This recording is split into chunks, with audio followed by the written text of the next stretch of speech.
Happy Tuesday, we're down in the basement. I've hung my Bluey calendar because I found it and it's up. And it's Granny Mobile for March, and that's like my favorite episode because Muffin is iconic as fuck. You can tell who my favorite is. We're down in the basement. We have the desk partially set up. I ran out of vinyl adhesive for the top, so I have to pick up more this week. But I can use my laptop on this, which means we're gonna be down here for development until I get that done. I don't even know if it's gonna be this week, but we'll figure it out as we go. So, laptop, development, good, understood, yeah. All of the consoles right next to the TV, like I feel like such a pro gamer with like my hidden shelf of games. I love it. Not the focus. Other than like hanging the whiteboard this week, we're just not gonna worry about the office because I have ideas. I've been playing Fields of Mystery for the past 2 days non-stop. I love it. The town feels so much more alive than like other like farming games I've played because like you have multiple dialogues in a day with them and they'll interact with each other and you can interact with groups for dialogue rather than just one character. And it's just, oh, it's so good. It's fantastic and I can't wait for the full release of the game. What they do in this game though, and their crafting systems, I love it. Just the using time to progress for crafting things and then having that black outline zoom on the character as they're at the workstation doing things. I think that's the direction we're gonna take Rose's Garden. That's fine and dandy, it's just I have all this minigame code that I've been working on that I'm now scrapping in favor of doing this.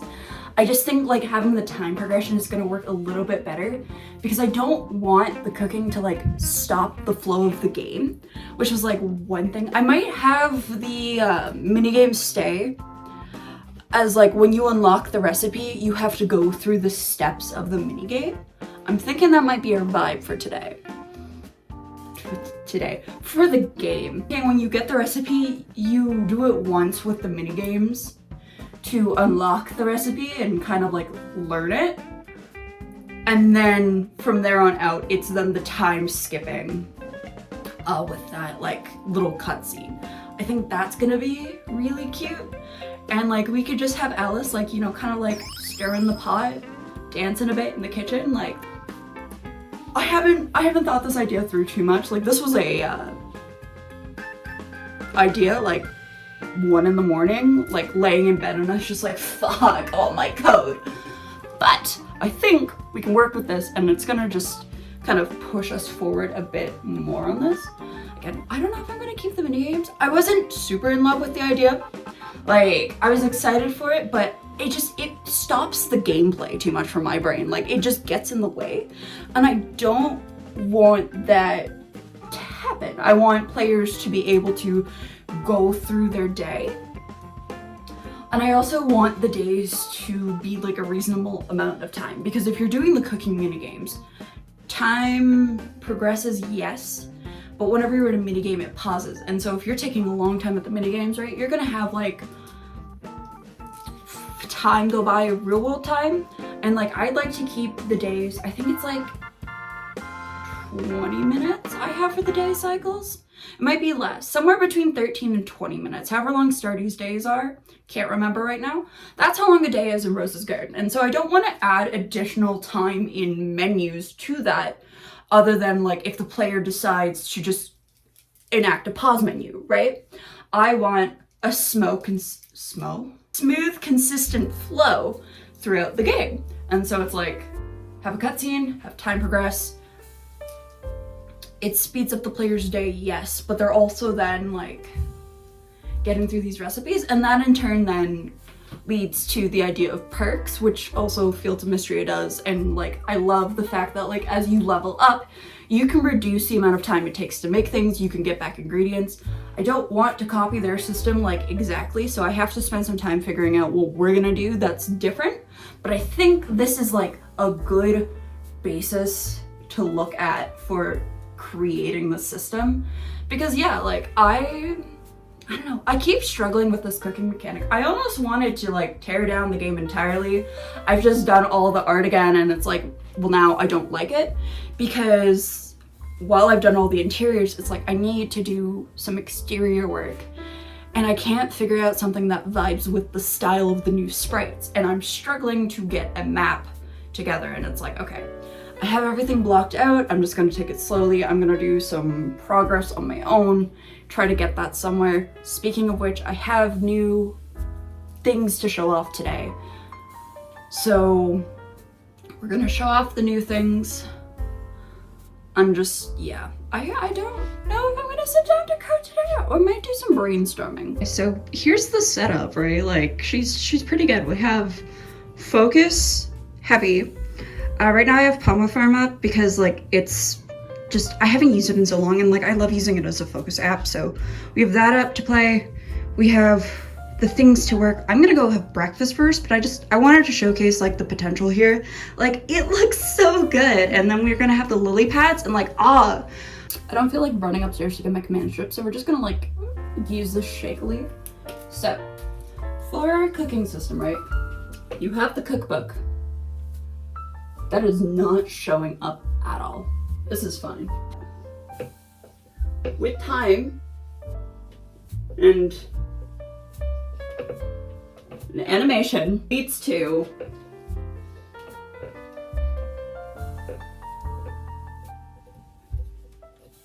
soup. Alright, we're following? Good. So, cookbook plus time and animation leads to soup.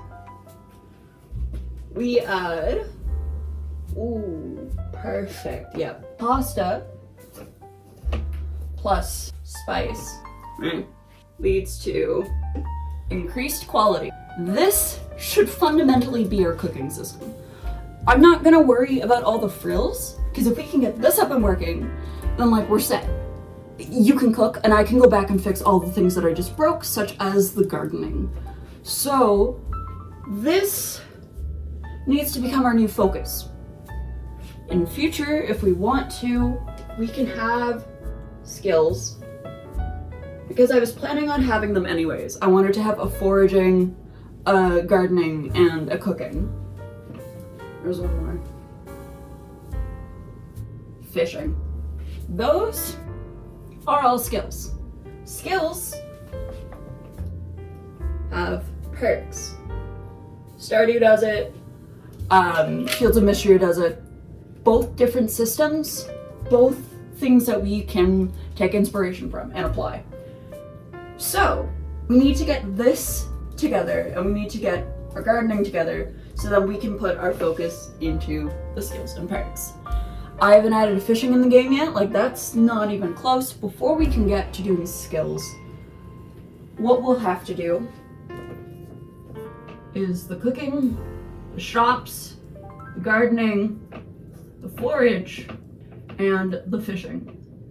With those in place, we'll have the town up to par with all of the skills and interactions you need to complete the main game loop, as well as just having those extra stats so you can get ingredients.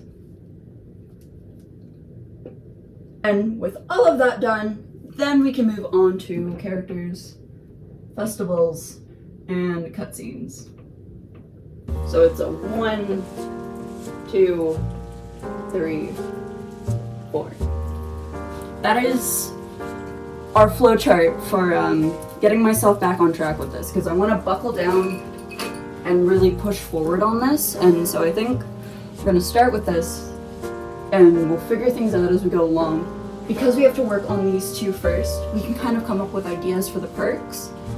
And then once all that's kind of a go, I'm gonna count that as the core gameplay done. Something I really like also that Fields of Mystery does is they have their renown. You have town renown for how renowned the town is.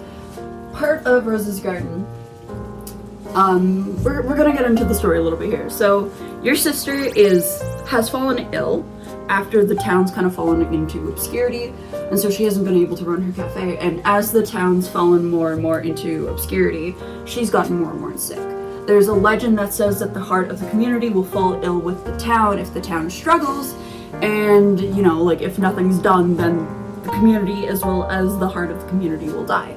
So by Alice coming in, she's in turn rebuilding the community in order to help save her sister. And so I don't want to do, again, like the renown like Mysteria has, but I think like we could do little milestones or something that like adds things around town, or like getting to certain points will give the player perks. So we're gonna just add this into the bottom. So yeah, that's gonna be our focus moving forward. I should have put that as a comment because it's not necessarily pasta. Anyways, I'm gonna fix the coda. I'm gonna get rid of the mini games, and I'm gonna worry about this and getting this done. Because if we can get that done, then other than selling, which comes with the shop in turn, that is our core loop. And with the core loop in place, we have a game. And with a game, we can expand. So cutting out the fluff and just focusing again on getting the game. If we want to expand with the mini games later, we can. That can be like a recipe unlocking thing, or it can be something else. But I want to keep a smooth flow for game, and this is now our focus map for getting through that process. So yeah. So before I get distracted by the day's work ahead, let's just review. So we have the new dining room. I believe I've already shown this off. Nothing's changed here. If we go into the kitchen, brand new kitchens, right? Again, everything's much more proportional to Alice, and I think is going to be a good base. For our little cooking cutscenes, I'm thinking she's going to stand probably right about here. Or I'll have her chopping ingredients at the cutting board since that's more central to the room. Okay, heading back out. I'm going to have to fix some of the warps. I'm noticing here that I don't have the cooking symbol above the kitchen door anymore. So I'll have to change that as well. And then in here, we have the basic greenhouse. There's no planters in here, obviously. I have to rework the pot designs as well as the plant sprites. So that's going to be our focus once we get the cooking done. A little bit backwards to do things. It's just, yeah. So get everything fixed, and then I want to finish up with the kitchen so we can move into the greenhouse, just because getting those sprites done is going to be a bit more work, and I have basically everything done for the kitchen. Now all I really have to do is fix up the cookbook and create the animation for cooking. So shouldn't be too much to worry about here. Yeah, so we'll get in, we'll get this done. I think this can be achieved in this week. Every time I say that, it ends up becoming like a 3-week project, but because it's just fixing up the cookbook to trigger an animation, progress time, I think that's going to be fine. I'm debating if I want to change up the UI. The way I have it right now, when it runs through, it has a sun and a moon for when it's day and night, but it's not super legible for what time it is. So we may adjust that. I don't know. I'm not loving the design of that anymore, so we may revisit that at some point as well. But right now, I want the focus to be just getting the cooking together. I'll set up the inventory where I have all the ingredients I need. That way we can just test through that way. And then, yeah, we'll revisit the greenhouse and fix things up in there. So, yeah. That's all for, the backgrounds. So I got the hovering working, which is great. You can also scroll the inventory again. I don't have any inventories though to test. Oh, the minigames still work. I didn't realize that that code was still in there. Okay. Maybe we'll do it for mastery of, like, levels. So, like,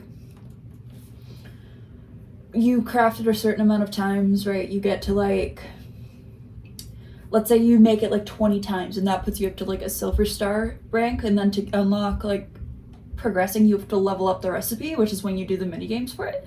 Maybe. Lots of ideas of how to shape that out. I'm not too sure where we're going with that, but inventory in here though, so I can fix all of that mess.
Hi, Roz.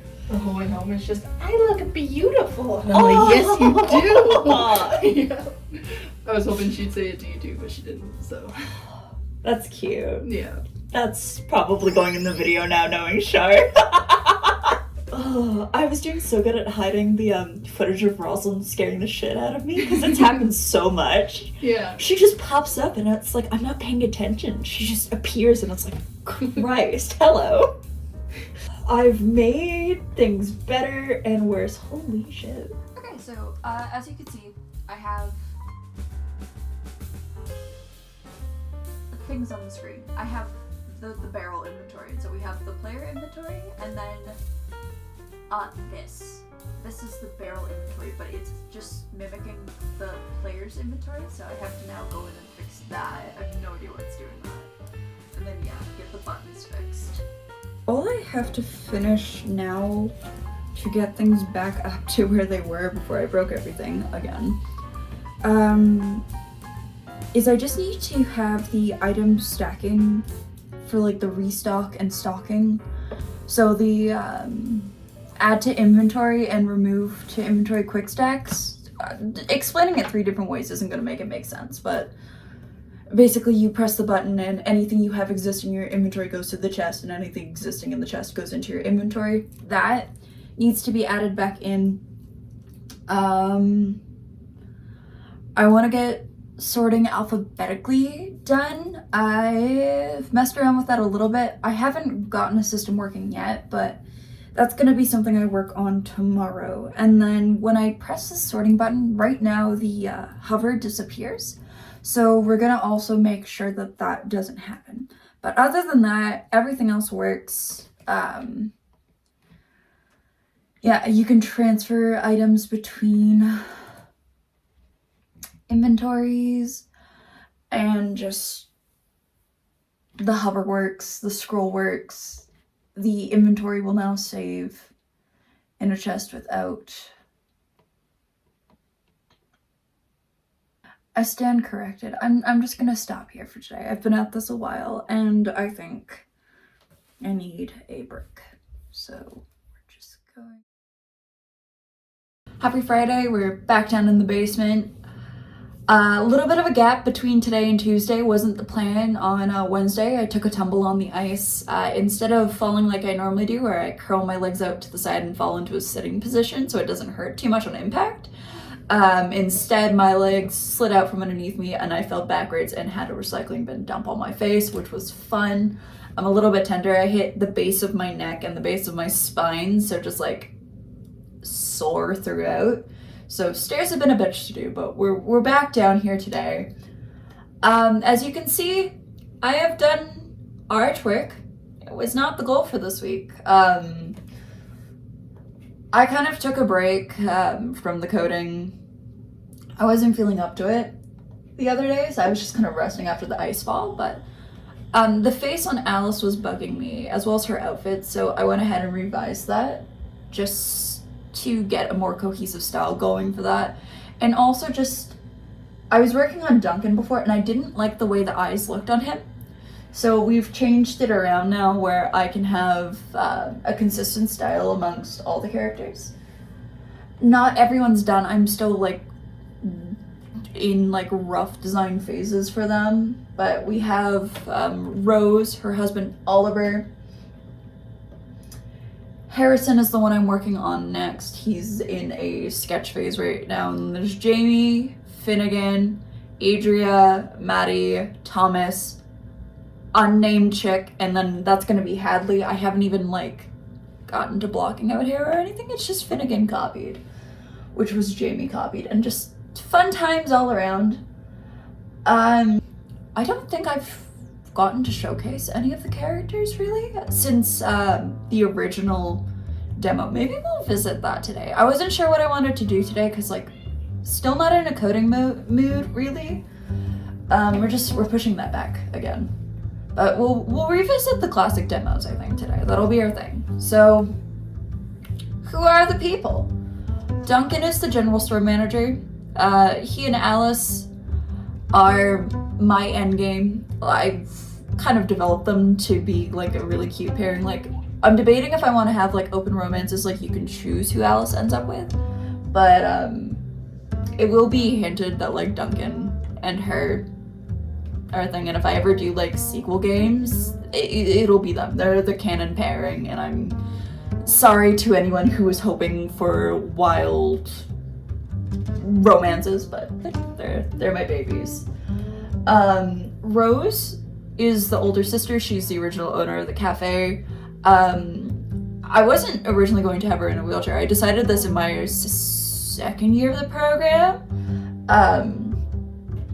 because before it's just like, oh, she's bedridden, and then all of a sudden she's back up, she's walking around, she's fine.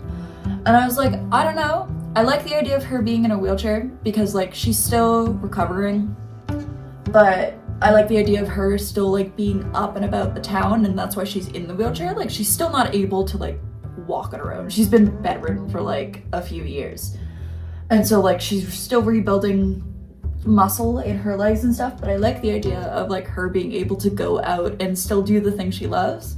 So year one, she'll be in bed, she won't be able to attend festivals, but then year two, she'll be able to do all the festivals and stuff. She'll still help out with the planning, and she'll get back to being like a big part of her community. It's just she needs to get better first. So your year one progress kind of sets her forward. You can get up to heart rank 4 with her, and then year 2, you'll get access to heart rank 6 to 10. Beside her is her husband, Oliver. He's the town doctor. He's a bit closed off. In year 1, you're not able to access him as like a friendship, just because he's so preoccupied with Rose, which sets in place Jamie's story arc, because Jamie's been stuck raising his younger brother, Harrison. These two are still like, they're all still concepts. The first passes, they need work. I just kind of threw together the bodies at one point today and was like, I'm gonna move through these, I'm gonna get them done. But Harrison obviously is your nephew. I don't even know what his storyline's gonna be yet, but Jamie's been raising him since Oliver's been closed off and just focused on his dying wife. And so yeah, Jamie's story arc will revolve around like the pressures of raising his brother and kind of wishing he could leave, but not being able to because like he's scared of leaving behind his brother and what would happen to him because he was raised without a mom. Rose only just recently came into his life, and then Rose is now like not even there because she's gotten sick. Beside him is Finnegan. He is in charge of teaching you how to fish. He will also have the boat transportation method in later updates, so you can travel between the town and the village that he was raised in. You'll unlock that through his heart events.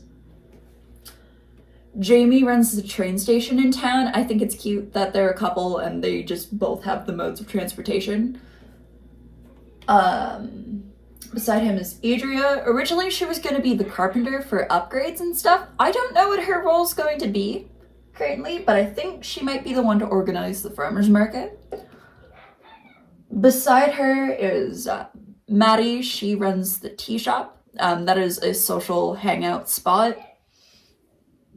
I'm not sure what other roles I'm going to have for her.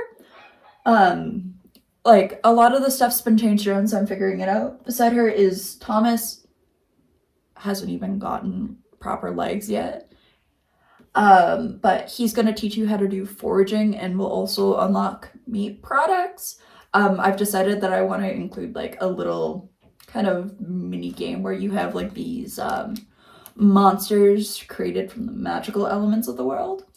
And they will provide like a meat alternative because I don't want culling animals to be in the game. And so yeah, he's gonna give you access to that, and he's gonna help you with foraging, because I think that's a really cool thing to have for him. His whole thing is like that's a part of his background, and so he wants that to be passed on to other people, because there's a lot of food that's like hidden in the land that a lot of people don't know about, and so he wants to share that knowledge because it's something that's been passed on to him. Maddie's whole thing is since she's moved around so much, her dad's the traveling merchant Hadley. Since they've traveled around so much since she was a child, she feels really disconnected to her hometown and her culture. And so that's why she runs the tea shop, is because that was something that was very popular for her, is like those teas back home. And that's the one thing that she kind of remembers from home. And so that's her connection, because she's just struggling to find her place. Magic lady. Yeah, basically town fortune teller. Not too much, not even a name yet. And then that's Hadley. Hadley doesn't even have like anything other than a base recolor from Finnegan. So that's fun. Like there's some work to be done on these guys. Like it's still a lot of just concepts and getting everyone in place. There's still more people I need to include. Obviously I need to include Julep. I don't know why I'm saying obviously. This is a new name even for people that have seen the original. Julep is in charge of the town vineyard. And she also is the one that has like the space they use for events. She gives you access to orchard plants, which I thought was really fun. And then there's just like 5 or 6 more people, I think. There's 2 more kids that I want to include, and then there's just like a few generic townsfolk that are gonna be included in just to kind of pad out the town. But that's our starting lineup of like who I've already come up with in my classes. They're gonna get revised, they're gonna get spiced up, and they're gonna get popped in. But in terms of direction, I'm happy with how we're starting, at least with like my core. I guess Adria's technically in there, but she's not done yet. We're not addressing her yet. But these guys are gonna be like your intro cutscene people. These are the ones that are going to be the most present in Alice's story. Adria too, when she gets a design, because she's your landlord, right? Like you live with her and Duncan. She's gonna be like the best friend, I guess. That's her role. That and she gives you eggs. I might keep her pet chicken. I don't even remember what the chicken was called.